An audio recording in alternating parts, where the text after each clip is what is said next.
Chers amis de Rive 54, randonneuses et randonneurs, on a découvert un autre coin que l'on a déjà visité, mais qui est quand même particulièrement important dans notre région.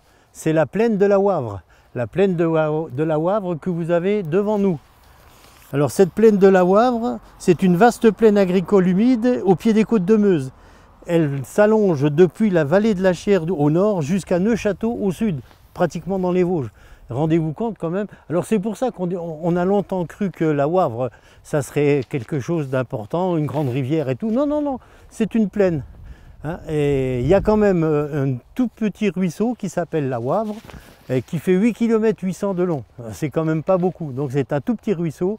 Mais par contre, ce qu'on va découvrir tout au long de cette vallée, c'est les nombreux étangs de la vallée du Longeau, que l'on verra de l'autre côté quand on sera au niveau des éparges et puis de tout ça.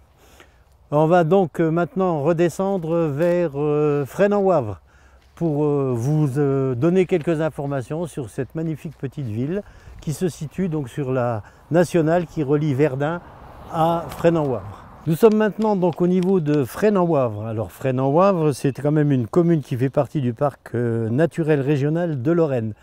On va se diriger vers après l'église Saint-Pierre-Eslien. Alors on m'a expliqué, certaines personnes, je ne les cite pas, que c'était la contraction de En-les-Liens. Alors ce qui fait effectivement Eslien, parce que quand on parle de quand même, c'est la Vierge au lien, le Christ au lien, enfin bon, là c'est l'église Saint-Pierre-Eslien. Voilà, donc nous sommes devant l'église Saint-Pierre-Eslien de Fresnes-en-Wavre. C'est une magnifique église, avec le soleil c'est encore plus merveilleux. Et je pense que derrière nous, c'est un tout petit ruisseau, c'est un bras du Longeau qui alimente un étang de pêche. Ils ont fait une société de pêche un peu plus loin et puis ils s'en servent d'alimentation pour... Alors le Longeau, on en parlera un petit peu plus tard. Alors nous sommes donc à présent devant l'hôtel de ville de Fresnes-en-Wavre, à savoir que la commune de Fresnes-en-Wavre a été en 1916, jusqu'en 1916, pardon, la tête de pont de 2 régiments d'infanterie qui se tenaient dans le coin. Nous découvrirons un peu plus tard donc, le site des batailles de la Première Guerre mondiale des Éparges, de la tranchée de la Calonne, et puis bon, voilà, on en donnera un peu plus quand on sera sur place. Alors une des particularités quand même de cette ville de Fresnes-en-Wavre, vous avez en plein milieu du village une magnifique statue du général Margueritte. Le général Margueritte, il est né à quelques kilomètres d'ici, à Nanheul, le 25 janvier 1823, et il a été tué par l'ennemi le 1er septembre 1870. Si vous vous rappelez bien, on était une fois avec Romain au moulin de Valmy, et puis on est tombé sur ce fameux général Margueritte, qui lui aussi, il a combattu certainement au moulin de Valmy, qui est à, on va dire, allez, à une centaine de kilomètres d'ici, en gros. Voilà. On continue, Romain? En quittant le village, donc en direction de Trésovo et les Éparges, où on ira tout à l'heure, il n'y a pas de problème, on a une stèle qui est dédiée à monsieur Louis Pergaud. Est-ce que vous vous souvenez du film La guerre des boutons? Vous vous rappelez de ce film? Eh bien, c'était Louis Pergaud qui en était l'auteur.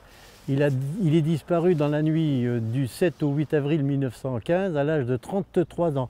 Il était sous-lieutenant de réserve. C'était un écrivain franc-comtois au prix Goncourt et un hommage réservé par ses amis à sa disparition dans le village de Fresnes-en-Wavre. À la sortie donc de Fresnes-en-Wavre, on est maintenant au niveau du Longeau.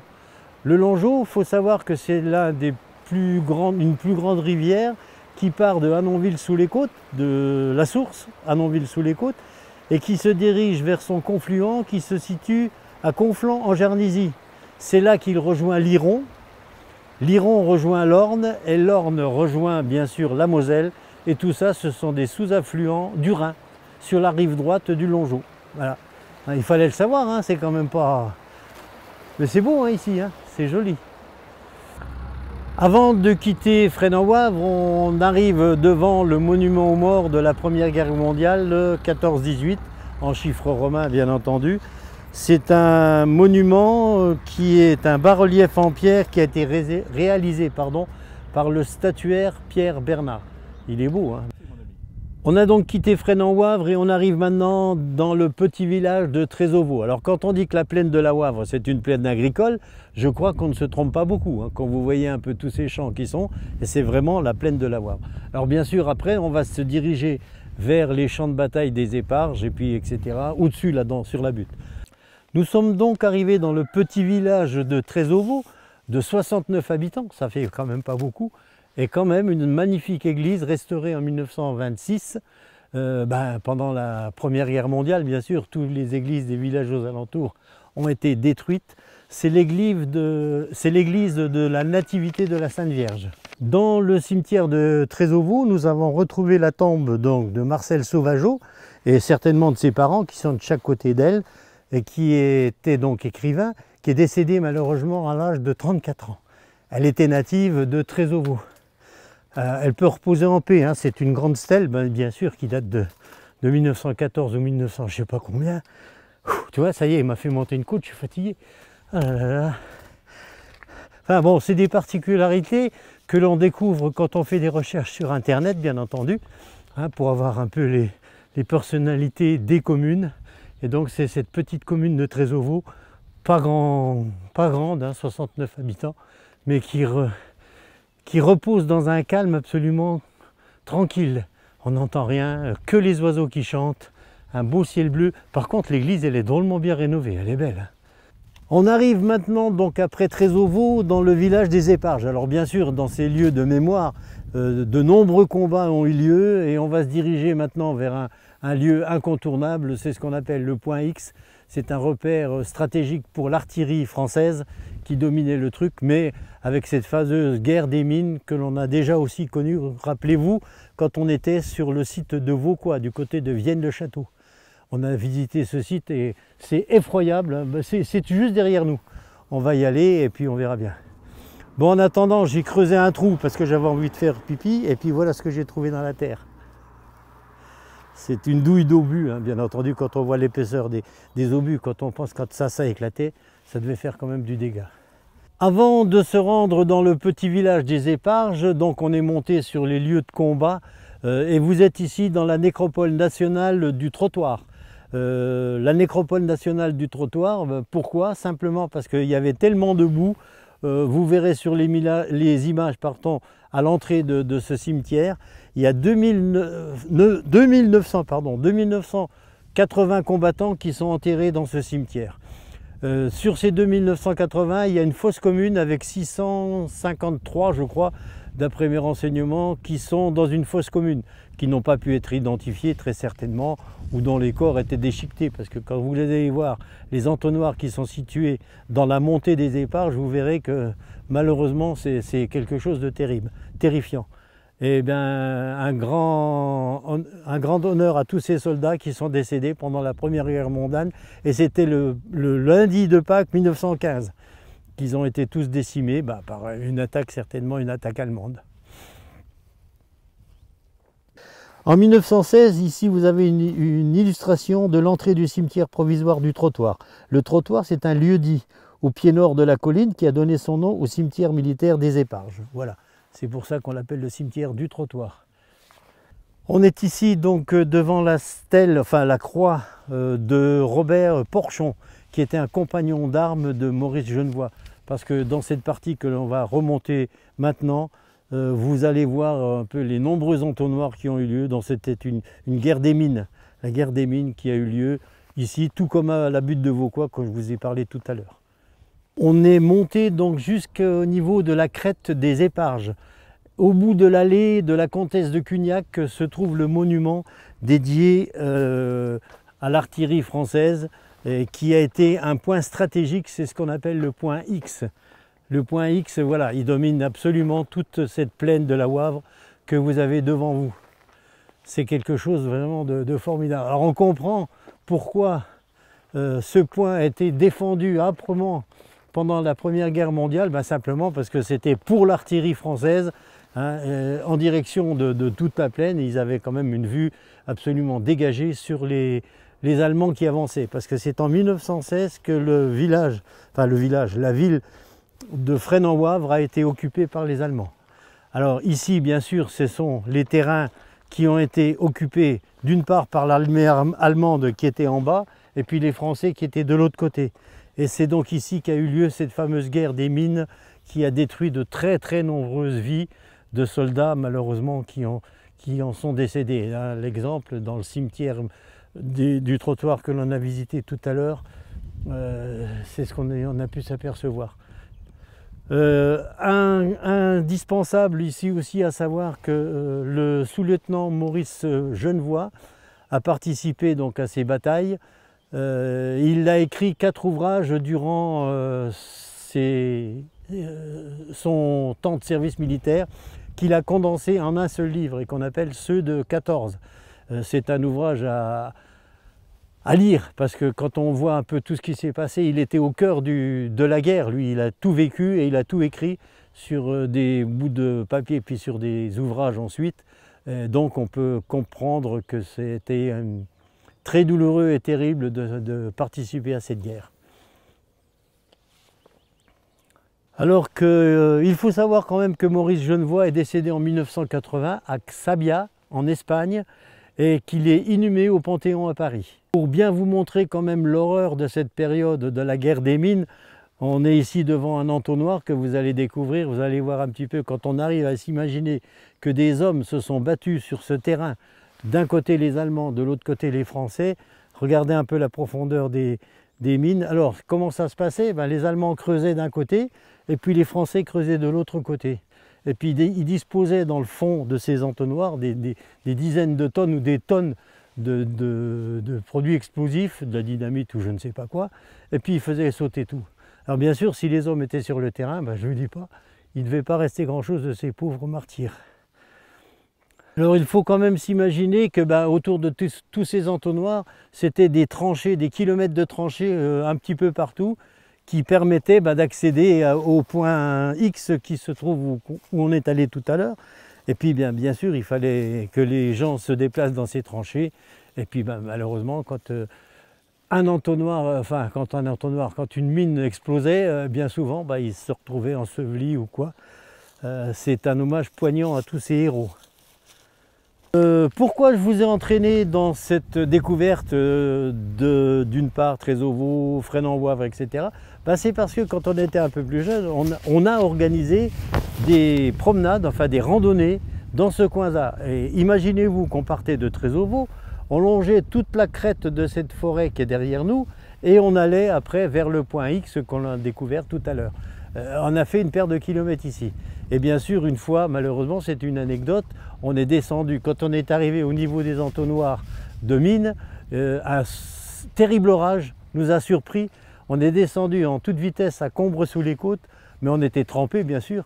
Mais après, les dames qui nous accompagnaient au cours de cette randonnée n'ont jamais voulu reprendre il fallait remonter à Trésovo chercher les voitures. Donc elles sont restées à Combre-sous-les-Côtes et puis il y avait 4 braves hommes qui ont été chercher les voitures pour les ramener. C'est des anecdotes qu'on a vécues. Et donc encore ici, pourquoi on est là? C'est simplement pour vous montrer encore une fois ce Longeau qui est une toute petite rivière mais qui devient très important plus il avance vers Conflans-en-Jarnisy. Une phrase de Maurice Genevoix dans le centre du village des Éparges. Ce que nous avons fait, c'est plus qu'on ne pouvait demander à des hommes, et nous l'avons fait. Malheureusement, oui, parce que quand on pense à tout ce qui s'est passé sur ces terres qui semblent toutes paisibles aujourd'hui, mais qui ont été le théâtre d'atroces combats. Nous avons donc continué à cheminer un petit peu dans le village des Éparges, et puis regardez cette église magnifiquement restaurée. C'est-à-dire que ce sont tous des lieux de mémoire qui sont restées vivantes et puis voilà, tout est bien entretenu, les villages sont devenus propres.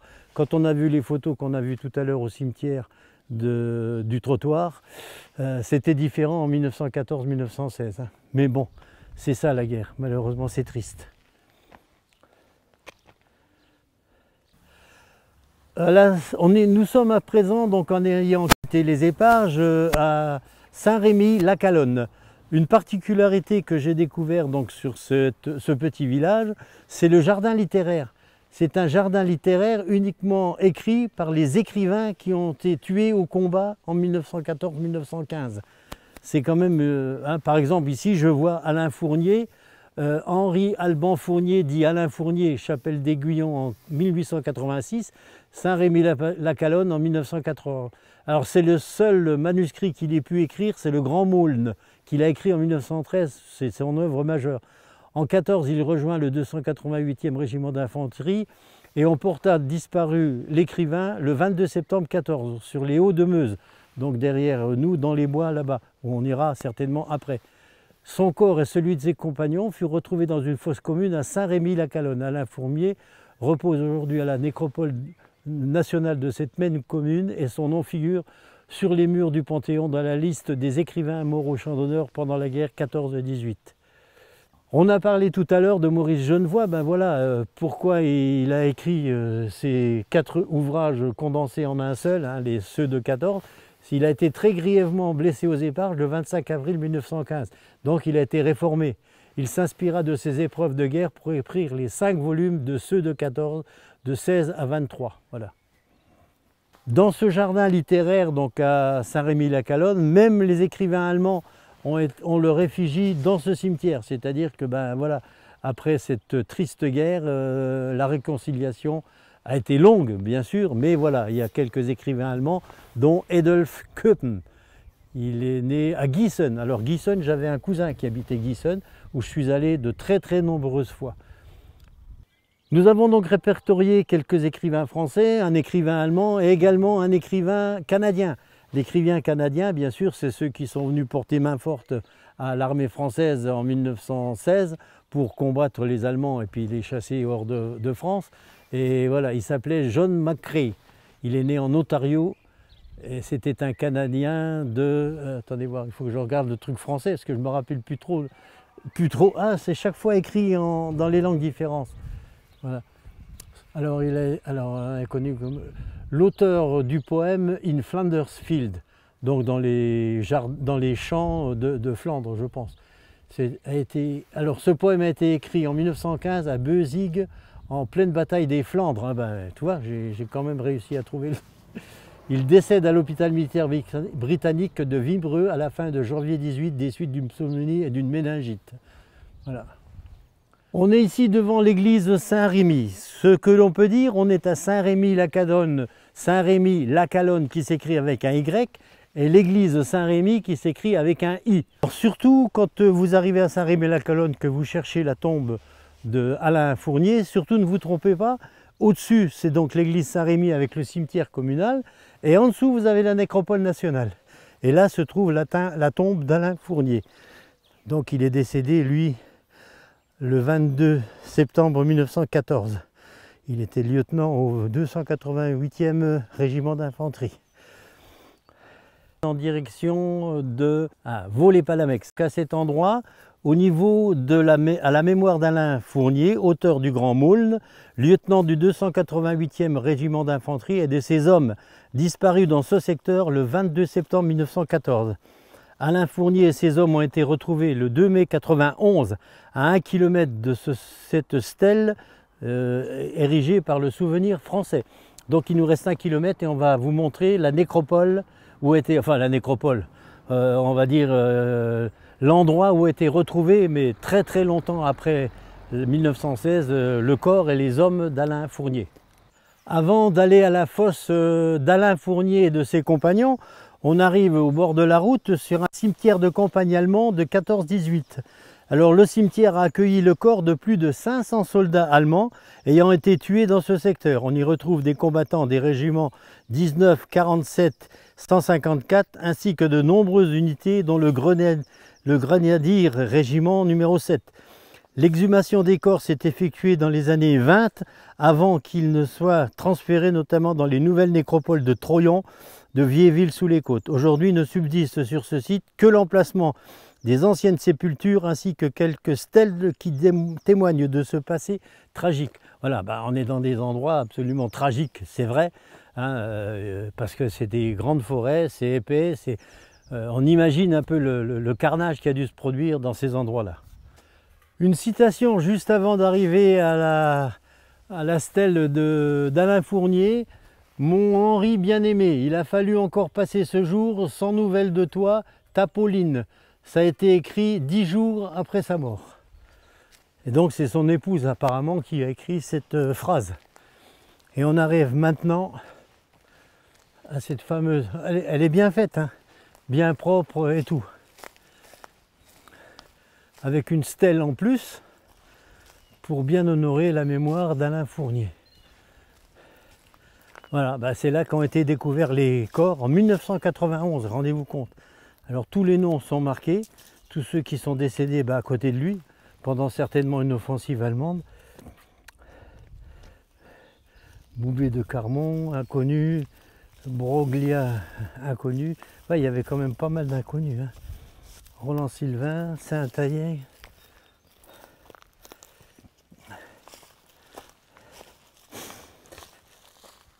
Voilà, enfin bon, c'est bien qu'ils aient fait une magnifique fosse. Moréjules, Testegut, Maléjean, Dultiges, Lamarque, Pierre-Joseph, Dubourdieu,